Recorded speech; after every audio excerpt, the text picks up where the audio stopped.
Muy buenos días, mis amados, bendiciones, bienvenidos, bienvenidas a el podcast de Buenas Nuevas en este día maravilloso, el día que hizo el Señor. Otro miércoles más de su programa Tiempos de Fe. Le habla su hermano, el pastor Luis Fernando Graciano, y para mí es un honor, mis amados. Usted sabe que regocijo siento yo de estar aquí. A mí me encanta hacer lo que Dios me ha llamado a hacer. Como decía Pablo, ay de mí si no predico el evangelio, así que me siento muy agradecido. Doy gracias también a esta plataforma que nos ha abierto las puertas para poder hablar las verdades bíblicas y que usted también, lo que es lo más importante, usted que es un hijo de Dios, sea edificado o edificada como un sacerdocio santo, espiritual, agradable a Dios. Usted pueda tener herramientas de fe para poder entonces llevar a cabo el llamado de mayordomía y de exacta representación que usted tiene, que Dios se lo ha dado. Así que siéntase agradecido y siéntase bien por este tema. Así que vamos a continuar hablando de esta serie maravillosa que le hemos llamado Reposicionándose en el tercer día. Estamos diciendo desde hace ya 2 entregas que esto es una enseñanza profética. Tiene que ver con lo que pasa hoy, lo que estamos haciendo hoy como creyentes.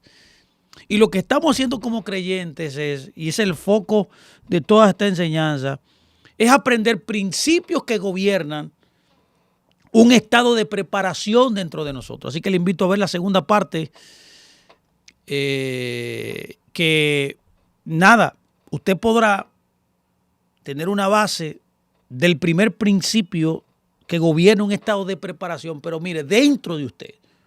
O sea, reposicionarse tiene que ver con lo que pasa internamente. Es un remover, es un quitar de las cosas que lo aguantan, que lo retienen, para usted poder avanzar y ver a Dios manifestado.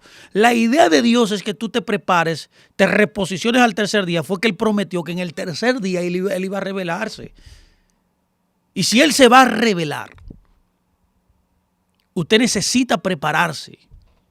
Estar preparado internamente, quitando todas las barreras que impiden que Él no se revele, que Él no se le muestre. Eso también tiene que ver con lo espiritual.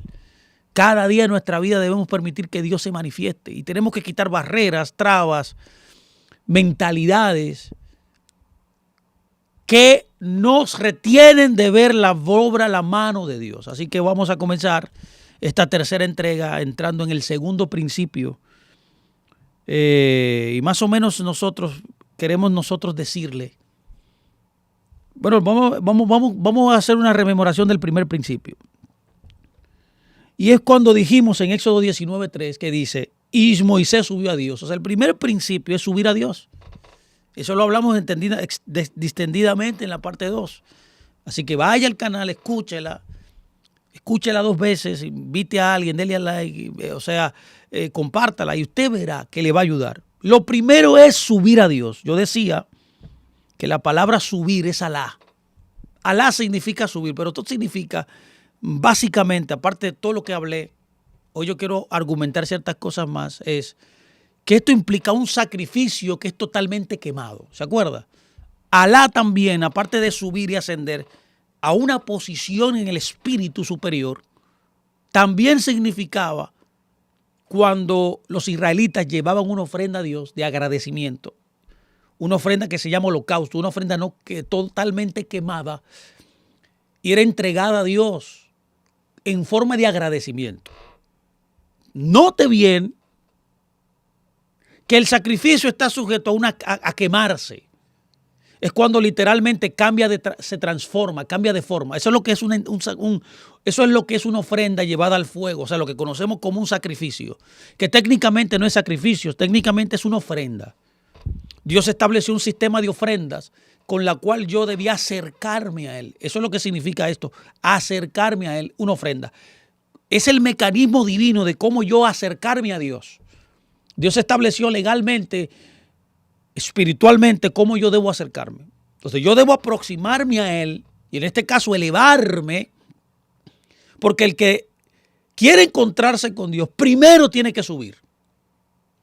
Elevarse, espiritualmente hablando, y ahí Dios entonces descenderá, Dios se revelará. Usted ve, la verdadera fe, en otras palabras, es un posicionamiento divinamente ordenado. No se trata de su intelecto, de lo que usted dice, de lo que usted cree. Es la manera como Dios ha determinado que yo debo aproximarme y acercarme a Él. Eso fue lo que pasó con Caín y Abel. Si usted nota la historia de Caín y Abel, usted puede notar que Abel hizo lo contrario a lo que Dios demandaba. Caín hizo lo contrario a lo que Dios demandaba. Por otro lado, Abel hizo lo que Dios le había ordenado. Porque aquí hay un protocolo, se llama protocolo divino, donde hay una cierta manera, un cierto procedimiento que Dios exige, demanda de un adorador que quiera acercarse a Él. En otras palabras, cuando nosotros entonces llevamos la ofrenda, hay un proceso de quemarse, o sea, una transformación, un cambio de forma, un cambio de aspecto, hasta que la identidad es totalmente transformada. O sea, cuando usted lleva una ofrenda, es usted mismo que se está poniendo ahí. Lo que Pablo decía en Romanos 12, ¿se acuerda? Entreguen su cuerpo como sacrificio vivo. Ustedes sabían que los sacrificios eran muertos todos. ¿A qué se refiere Pablo? Bueno, si el sacrificio es vivo, ese sacrificio debe ser consciente de que el fuego lo quema, y él saber que el fuego lo quema, entender que el fuego lo quema, porque eso transforma, y usted mismo colocarse en el fuego conscientemente, voluntariamente. Eso es a lo que se refiere. Ese es el verdadero culto que Dios quiere. Es una entrega total a saber que te vas a morir. Porque el que no se muere, no se transforma, no cambia de aspecto, a asemejarse a la demanda de Dios, a acomodarse a lo que Dios ha demandado. Lo puede ver, el fuego, en otras palabras, es el método de Dios para transformar, para cambiar la ofrenda que estaba constituida de materia, pero cuando el fuego la toca, es transformada, el cual se convierte en el único aceptable sacrificio o ofrenda que agrada a Dios. Preguntamos entonces, ¿a quién Dios permite ascender? Bueno, el Salmo 24, ya usted lo ha leído, lo dice. Es lo que pasa dentro de usted. El Salmo 24, 3, 4 dice, ¿quién subirá al monte del Eterno? Ahí lo pregunta, ¿quién ascenderá? ¿Quién será una ofrenda a Alá? ¿Quién se dejará transformar, cambiar? ¿Quién permitirá conscientemente que el fuego quema y él se entra él mismo en el fuego voluntariamente? ¿Quién? Dice, el limpio de manos, el puro de corazón, el que no ha elevado sus almas a cosas vanas y ni ha jurado en engaño. Es un proceso de ascender, mi amado, en tu corazón, en tu interior. Es un cambio de paradigmas que te gobiernan, de cómo ves el mundo, de cómo los percibes. Y que tú te acomodas al plan de Dios, a la exigencia de Dios. No es el evangelio según San John, no es el evangelio de niños, emocional, circunstancial, o el evangelio que quiere cosas para servir a Dios, para buscar a Dios, que demanda de Dios ciertas cosas, que Dios te bendiga para que Dios sea visible y se revele. No, eso no es el evangelio que estamos hablando. El verdadero evangelio es un cambio transformador en el interior del ser humano, que lo transforma en lo que habla, en lo que dice. Es un cambio visible, bien estable, de obras que han sido muertas a obras que son vivas. El ascender es un movimiento de la tierra al cielo. Es por eso que preguntamos, ¿quiénes pueden participar y proclamar los valores del reino? ¿Quién estará parado en ese lugar? ¿Quién estará posicionado en el cielo, mis amados? Bueno, el posicionarse es el deseo de cambiar los paradigmas y las mentalidades que nos gobiernan. Es establecerse en un proceso definitivo, en un propósito definido. Todos nosotros fuimos llamados a un propósito y para propósito. Así que usted tiene que descubrir por qué usted está aquí, para qué usted está aquí. Y aportar y caminar y perseguir con pasión absoluta lo que Dios lo mandó a hacer. Es importante que usted pueda ver también, vamos uno más adelante, que un ídolo Tú ves que dice cosas vanas. ¿Por qué dice cosas vanas? Eso me llama la atención. Cosas vanas. Él no ha elevado su alma a cosas vanas. Eso es un ídolo. Está hablando de la idolatría literalmente. Que no seas idólatra. ¿Qué es la idolatría?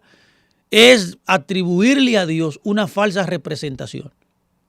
Todo lo que tome tu primer lugar, todo lo que esté en tu primer lugar es un Dios. Es por eso que si usted quiere ascender al monte de Dios, entonces usted debe separar su hombre interior, dígase su intelecto, sus pensamientos, sus emociones, su voluntad, de cualquier dimensión que cargue ninguna sustancia en el espíritu, y esos son los ídolos. Los ídolos no tienen espíritu dentro de él. Pero también dice jurar por lo que es falso. No solamente dice el limpio de manos, o sea, el que actúa correctamente, el que hace las cosas conforme a la palabra de Dios. El jurar en falso también. Jurar es hacer votos, promesas de lealtad. Sí, voy a servir a Dios, sí, voy a dar más, sí, voy a orar más y no hacer nada. Sí, este año voy a tomar mi ministerio, voy a tomar mi llamado y no pasa nada. Son declaraciones solemnes, promesas que uno hace, declaraciones verbales la cual debe ser confirmada por una acción. Si no está avalada por una acción, de nada sirve. Mire de gente declarando y decretando y las acciones que vienen después no la vemos. Dios dice, esos no se acercarán a mí. Esos no subirán a mi presencia, no estarán en gobierno, no me representarán. Porque dicen y dicen y dicen y no hacen. Y no hacen porque no hacen. Lo falso, mi amado, también debe ser, es también establecer lo que no es legítimo en tu vida. Lo que no es lo adecuado que Dios ha establecido. ¿Y qué es lo adecuado que Dios ha establecido? Bueno, uno de ellos es la idolatría. Otro de ellos es la mentira. Otro de ellos es la fornicación. Otro de ellos es jurar en falso. Otro de ellos es no honrar a tus padres. Codiciar, robar, blasfemar. Todo esto tiene una arista muy profunda que quizás vamos a estudiar. Vamos a ver si hacemos una enseñanza de los 10 mandamientos de una manera profunda y viendo las aristas que tiene. Todo esto es lo ilegítimo, lo falso. Lo falso aparenta ser real, pero no lo es. En otras palabras, no debemos seguir jurando en falso, hablando las palabras y no vivirla, prometer cosas y no cumplirla, hacer votos y no validarlos, hacer declaraciones verbales y decretos verbales y no tener una acción precisa para confirmar con una acción esa declaración.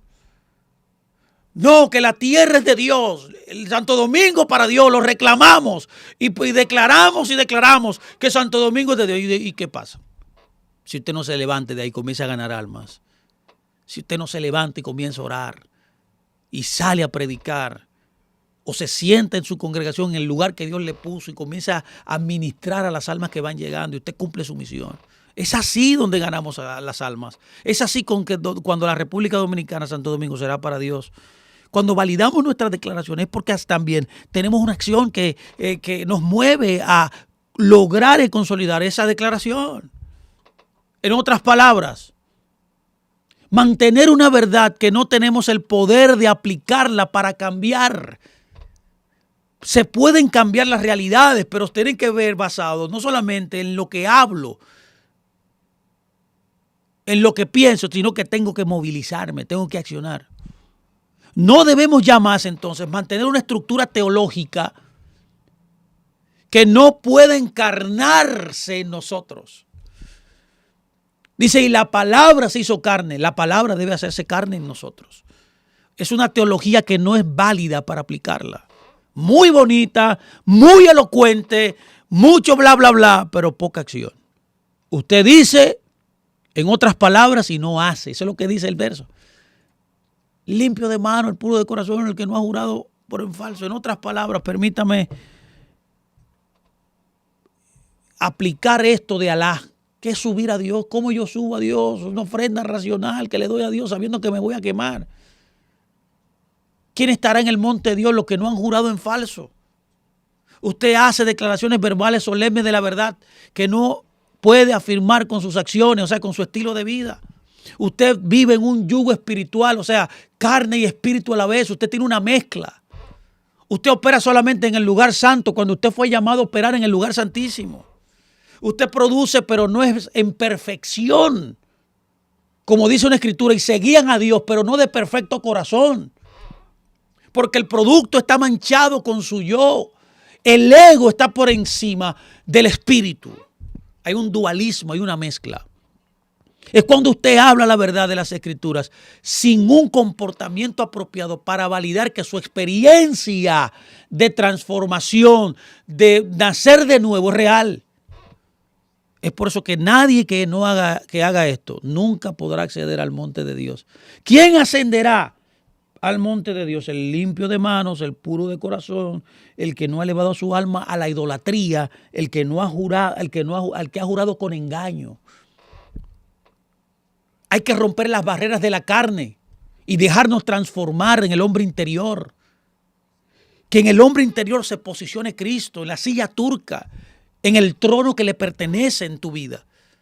Los que se reposicionan para elevarse y subir a Dios y poder encontrarse con Él revelado son los que cambian la carne por el espíritu.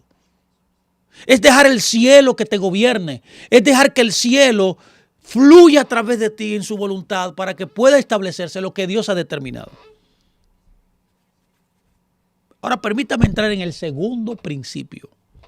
El segundo principio es de tener un estado de preparación en el interior de uno, es vivir bajo el mandamiento de la obediencia a la palabra de Dios. No solamente elevarse.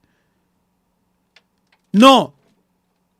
Usted necesita obedecer los mandamientos de la palabra de Dios. Ahora bien, vamos a estudiar esto. El verso 5 del capítulo que estamos estudiando de Éxodo dice: obedezcan completamente. Lo voy a repetir.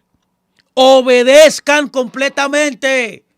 No a medias, no un cuarto, no un poco, completamente. Obedecer es la palabra hebrea shamá, el cual significa comprometerse para hacer. Es un oír intelectual, o sea, intelectual estoy hablando en el sentido del nivel más alto de operación, que es el espíritu, que en hebreo es neshama, se llama. En hebreo se llama neshama, que es el rúa, que es el espíritu, lo más alto. Es donde la palabra y el espíritu humano, que es la forma más alta de conectarse con Dios, están unidos.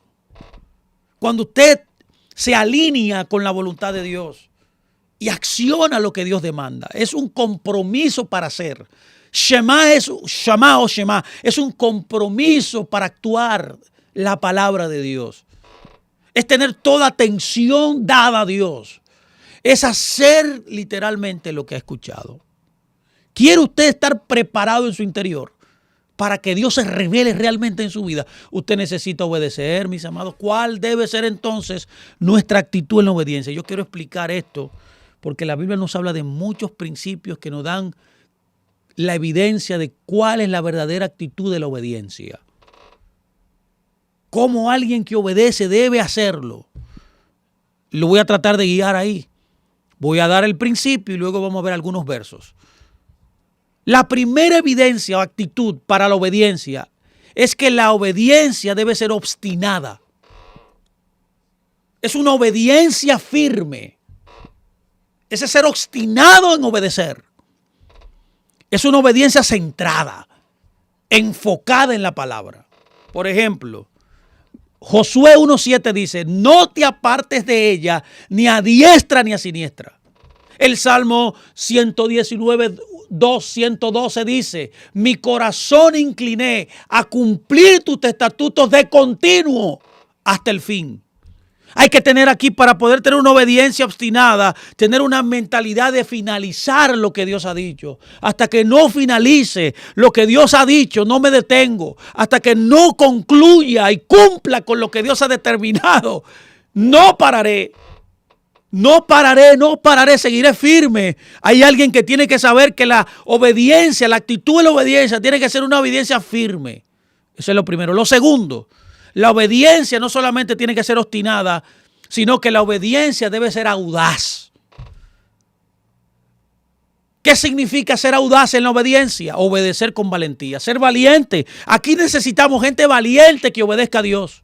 Porque para obedecer a Dios, ya que el evangelio es una contracultura, usted necesita ser valiente y ser firme, mi amado. Tener osadía, denuedo en lo que usted tiene en su obediencia.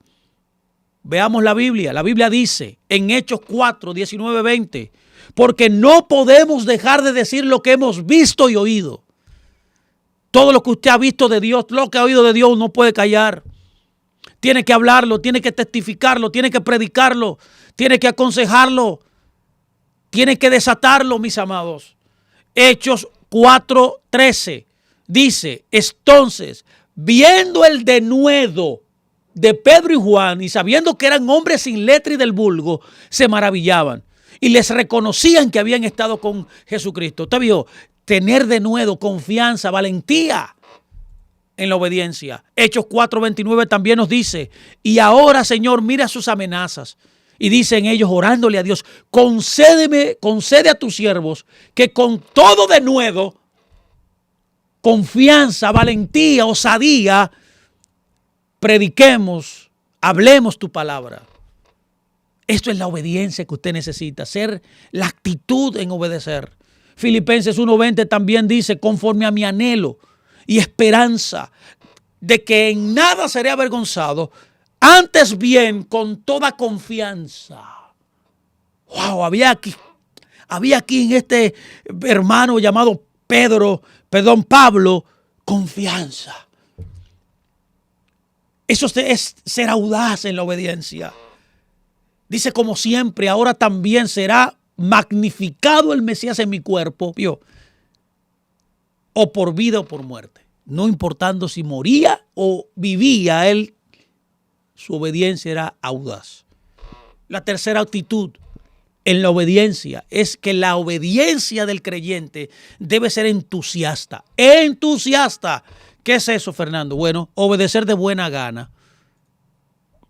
Es que usted tiene que saber claramente, entender conscientemente quién es su autoridad. La autoridad de nosotros es Dios, señores. Él es el soberano, Él es el rey absoluto.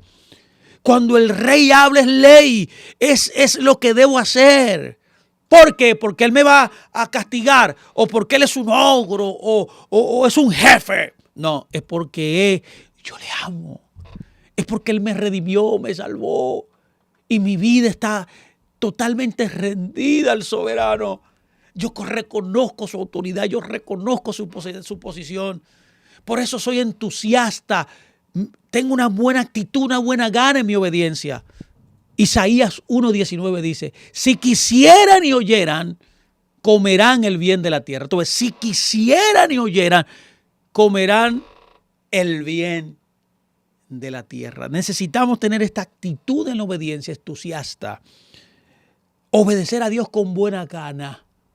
Como cuando se acuerda usted, Isaías vio a Dios en el Isaías 6. Y Dios le dice, ¿a quién enviaré? Y tú sabes qué dice Isaías, entusiastamente, envíame a mí. Envíame a mí. ¿Por qué le hace eso? Porque él vio a Dios en su majestad más extraordinaria. Los reyes medían el poder en la antigüedad de un rey basado en el vestido que tenía. Y ahí dice en Isaías 6 que su vestidura cubría todo el templo. Él entendió que estaba de frente, delante del rey más extraordinario, porque sus vestiduras llenaban todo el templo. Todas esas palabras es un mensaje codificado de decirnos a todos nosotros, este es el rey de reyes, el señor de señores. Y cuando él entendió eso, ¿por qué? Porque Isaías tenía un ídolo que era Usías. Por eso dice, cuando Usías muere, vio a Dios. Tú no puedes ver a Dios si tu ídolo terrenal, si a quien tú tienes fijado como un grande en la tierra, no desaparece. Cuando desapareció físicamente Usías, y tengo que decir que fue un buen rey, Él vio a Dios. Lo mismo te tiene que pasar a ti cuando tú dejes los ídolos, cuando tú dejes tu ego, cuando tú dejes la individualidad, cuando tú seas consciente de que Dios es rey, de que Él es el rey de reyes, Señor de señores, que Él necesita y que tú necesitas obedecerle. Tú comenzarás a tener una buena actitud entusiasta en la obediencia, de obedecer de buena gana. Si quisiera, mío, es una actitud voluntaria de buscarlo, de perseguirlo constantemente. Y oyeran, o sea, Shema, lo que estoy diciendo, una actitud, un compromiso para hacer las cosas que Dios te dice. Lo cuarta actitud en la obediencia. Tengo que ser exhaustivo aquí porque esto es importante. La cuarta actitud para obedecer a Dios es que nuestra obediencia debe ser invariable.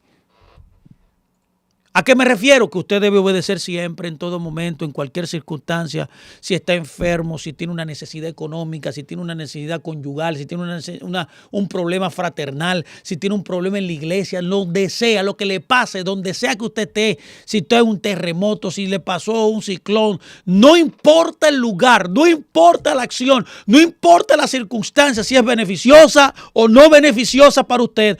Usted, mi amado, mi amada, debe obedecer siempre.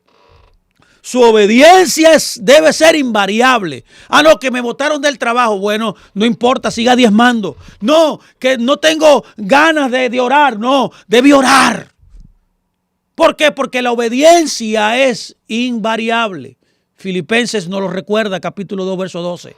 Dice, por tanto, amados míos, como siempre han obedecido, vio, como siempre, no como en mi presencia solamente, no solamente cuando el pastor está ahí, no solamente cuando el líder está ahí, no solamente cuando tu papá está ahí, no, siempre, siempre. La obediencia, Juan, es siempre. Por eso dice, como siempre han obedecido, no solo en mi presencia, sino mucho más ahora en mi ausencia. Por eso dice Pablo, ocúpense en su salvación, dice, con temor y temblor. Segunda de Timoteo, también dice en el capítulo 4, verso 2, que prediques la palabra y que dice, que instes a tiempo y fuera de tiempo, en todo momento. La obediencia la aplicamos aquí, bueno, aplicamos toda la obediencia, pero es que debe ser siempre invariable, no puede modificarse, debe ser constante, firme en cualquier circunstancia, en cualquier momento, en cualquier lugar. Seas tú bendecido, bendecida, porque hay una tendencia que cuando la gente es bendecida, no obedece, se enfría. No importando que usted tenga una necesidad o en una adversidad, ahí es que usted debe buscar a Dios. Por eso es que vienen las adversidades.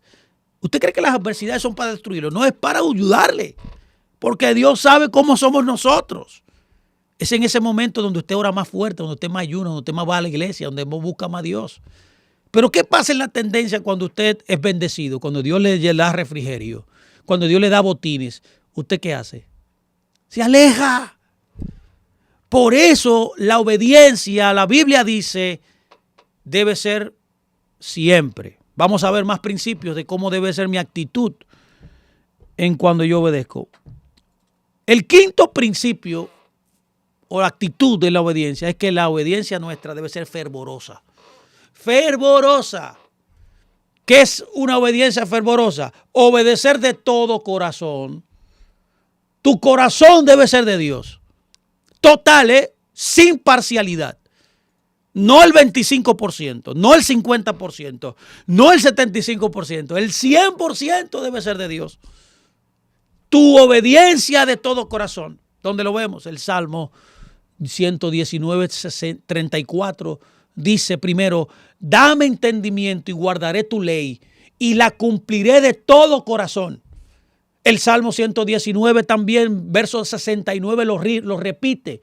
Dice, contra mí forjaron mentira los soberbios, mas yo guardaré de todo corazón tus mandamientos. Usted ve que la Biblia es clara. De igual manera, Deuteronomio 11:13 dice, si obedecieran cuidadosamente mis mandamientos. Oye, ¿cómo usted debe obedecer los mandamientos de Dios? Cuidadosamente. Que yo les prescribo hoy, amando al Señor su Dios y sirviéndole de todo corazón. Una obediencia fervorosa es obedecer a Dios de todo corazón. Dice luego, con toda tu alma, con todo lo que eres y con todo lo que tienes, con todas tus posibilidades, con todos tus talentos, con toda tu riqueza o con toda tu pobreza. No importando la situación, el lugar, la circunstancia, obedezco a Dios de todo corazón, completo. La sexta actitud, en mi obediencia, escúchela, es tener una obediencia sin compromiso. Sin compromiso. ¿Qué es esto, Fernando? Es obedecer sin ambigüedad. Sin ambigüedad. Aquí no puede ver, usted no puede estar su corazón dividido, su mente dividida. No, con doble ánimo no se agrada a Dios. Es por eso que Hechos 5:9-29 dice, respondiendo Pedro y los apóstoles dijeron, es necesario obedecer a Dios antes que los hombres. Usted ve, ¿qué es una obediencia sin ambigüedad? Que usted no puede poner obedecer a un hombre por encima de Dios. Que usted no puede obedecer a otra persona por encima de Dios. Hay un verso que dice que me encanta y vemos la actitud de mucha gente en las congregaciones. Eran que adoraban a Dios, dice el verso. No me acuerdo en qué exactamente el verso, pero usted lo puede buscar y escribirlo así mismo en Google. Adoraban a Dios y también adoraban a sus ídolos, dice. Hay 2 veces aparece esta frase en las Escrituras. Eso me asombró cuando yo escuché. Eso es tener ambigüedad. Eso es dividir tu fe en una dualidad. Tener a Dios y tener tus ídolos. Tú te agradas de Dios, tú alabas a Dios, ¿no, verdad, Juan? Tú vas a la iglesia, tú cantas, tú diezmas, pero tú cuando sales de la iglesia o cuando estás orando luego del ayuno, tú tienes tu ídolo ahí que lo habías guardado y luego que terminas esas actividades religiosas, tú vas donde tu ídolo. Acuérdese, ídolo es una falsa representación de Dios. Es todo lo que te roba, todo lo que le roba a Dios el primer lugar en tu vida. Puede ser un trabajo, una persona, un amigo, un juego, el dinero, tu padre, inclusive una preocupación, inclusive el ministerio. El ministerio se convierte en ídolo para mucha gente. Por eso dice Pablo, es necesario obedecer a Dios, Lucas, es necesario obedecer a Dios antes que los hombres. Primera de Samuel 15:24 también dice, entonces Saúl dijo a Samuel, yo he pecado, pues he quebrantado el mandamiento de Dios y tus palabras, porque temí al pueblo y consentí la voz de ellos. Y ahí dice, perdona pues ahora mi pecado. Usted vio, wow, servía a Dios. Sí, él estaba con Dios, pero cuando el pueblo lo hostigó, lo presionó, ¿qué pasó? Él quiso obedecer más a los hombres, satisfacer la demanda de los hombres que lo que Dios decía. ¡Wow! Es lo mismo que pasa en las congregaciones. Los pastores no pueden darle a la carta a los hermanos que pidan como ellos quieran que sea la iglesia. En las iglesias no se necesita personas que quieran venir a establecer su agenda. No. Los pastores tampoco tienen que estar tratando de agradar a todo el mundo en la iglesia. No, pero se convertiría entonces en un club social democrático, donde todo el mundo pide a la carta y todo el mundo es satisfecho. Eso no es la iglesia. La iglesia es teocéntrica.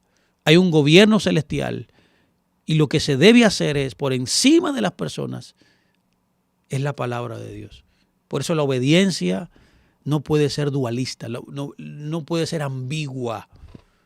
Hay otra actitud que quiero compartir con ustedes también que es importante. Mire, y esta es la séptima. La actitud en obediencia debe ser obedecer como el Mesías. Él es nuestro ejemplo. ¿Usted quiere saber cómo debe obedecer? Como el Mesías. ¿Dónde lo vemos? Vamos a ver la Biblia. Mateo 26:39 dice, yendo un poco adelante, se postró en su rostro, orando y diciendo, Padre mío, si es posible, pasa de mí esta copa, pero que no se haga, no sea lo que yo quiero, ¿vio? Sino como tú has dicho. Juan 3:15 también dice, porque ejemplo les he dado, para que como yo lo he hecho, ustedes también lo hagan. Qué hermoso es esto. Obedecer como Mashiach, como el Mesías. Obedecer como el Mesías, mi amado. Como Él. Por eso primera de Juan 2:6 dice, el que dice que permanece en Él, debe andar como Él anduvo. Y también primera de Pedro 2:21 nos recuerda, pues para esto fueron llamados, porque también el Mesías padeció por nosotros, dejándonos ejemplo para que sigan ¿qué? Sus pisadas. Usted debe obedecer como Él. Permítame terminar con el último principio en la actitud en su obediencia. Acuérdese que el segundo principio que estamos compartiendo es que usted debe vivir basado, su vida debe estar basada en una vida de obediencia total a Dios. ¿Obedecer qué? Obedecer la palabra. Es por eso que la octava actitud con la cual yo debo obedecer a Dios es que la obediencia debe ser expedita. Obediencia expedita. ¿Qué es eso, Fernando? Que yo no debo demorar mi obediencia, que mi obediencia debe ser rápida. Lucas 19:5-6 dice, cuando Yeshua, Jesús, llegó a aquel lugar, mirando hacia arriba, le vio y le dijo, Zaqueo, date prisa, desciende. ¿Vio? Date prisa, desciende. Eclesiastés 9:10 dice, todo lo que te viniere a la mano para hacer, hazlo según tus fuerzas. Porque en el Seol a donde vas no hay obra, ni trabajo, ni ciencia, ni sabiduría. Dice, hazlo según tus fuerzas. Rápido, expeditamente. No debes demorar la obediencia. No, que voy ahorita. No, que cuando termine. No, cuando me bendigas. Sí, porque hay gente que le ora a Dios que lo bendiga. Para ellos obedecerlo. Es al revés que funciona. Usted le obedece y eso producirá bendición. El libro de Hebreos 3:7-8 dice, por lo cual, como dice el Espíritu Santo, oye bien que dice, no dice Fernando, no dice el pastor Piñero, no dice el profeta Juan Miguel Matos, no dice ahí Fernando ni ninguno de nosotros, dice el Espíritu Santo. Si oyen hoy mi voz, ¿cuándo que debe oír su voz? Hoy. Por eso la Biblia dice, hoy es el día, Juan, de salvación. Hoy, no mañana, no pasado mañana, no en 3 meses. No, que yo tengo que primero gozar mi vida, que yo tengo primero que hacer muchas cosas. Estoy muy joven. No, mi amado, perdone. La obediencia es hoy, es rápida, es expedita, porque la oportunidad llegó. Si oyen mi voz, dice, no endurezcan su corazón. ¿Qué hace que usted no pueda ser expedito en su obediencia? Bueno, es la dureza del corazón. Y termino hoy con esta palabra de Mateo 5:25. Gracias por estar con nosotros. Esperamos que este tiempo le haya bendecido. Es que Mateo 5:25 dice, ponte de acuerdo con tu adversario pronto. Usted ve que las cosas de Dios tienen que ser rápidas. La obediencia debe ser rápida. Obedecer a Dios en tu vida es una necesidad. Por eso dice, ponte de acuerdo con tu adversario pronto, entre tanto que estás en el camino. Aquí hay una descripción hermosísima, mi amado, de la cultura del momento. En la antigüedad habían 3 tipos de jueces. Uno de ellos eran los tribunales menores, los tribunales mayores que estaban en las ciudades más grandes y los ancianos de la puerta. En este caso tenemos evidencia que se refería a que lo que no se pudo hacer con los ancianos de la puerta ni en un tribunal menor Eso tuvo que ser llevado a un tribunal mayor, por eso ya estaban viajando y por eso que dice, entre tanto que estás en el camino. O sea, antes que llegue ahí, resuelve el problema, sé rápido en esto. No lleguemos al tribunal. ¿Por qué? Porque era visto también que era una vergüenza ir a un tribunal, cuando realmente somos hermanos. Por eso debía hacerlo rápido en el camino. Antes de llegar al tribunal, hazlo, arréglate con tu hermano. No sea que tu adversario te entregue al juez, tú ves, y el juez al alguacil y se ha echado en la cárcel. O sea, antes que tú recibas cárcel, antes que te juzguen, esto es una vergüenza en nuestro mundo. Arreglémonos como hermanos, pero que sea rápido, expeditamente. Así que gracias de verdad por el tiempo. Nos despedimos ya. Estamos por terminar esta enseñanza de hoy. Solo hablamos un principio, como lo estamos tomando despacio para poder establecer esto bien. Este tema es importante que usted lo asimile y que usted pueda lograr cumplirlo. Debe posicionarse correctamente en Dios. Debe vivir en un estado de preparación total. Lo primero, subir a Dios. Lo segundo es vivir bajo el rango de la obediencia a la palabra de Dios. Le hemos dado 8 principios de la actitud correcta de cómo alguien debe obedecer a Dios. Esperamos que sea de gran bendición. Así que llámenos, escríbanos, dele a like, comparte el video, busque en nuestro canal, vaya a los programas que tenemos, a las enseñanzas que tenemos, un gran abanico de cosas para que usted sea bendecido. Así que le deseo una gran semana, un resto de semana, y le bendigo, mi amado. Le bendigo con la gracia y la paz que Dios nos concede. Bendiciones, gracias y paz a todos.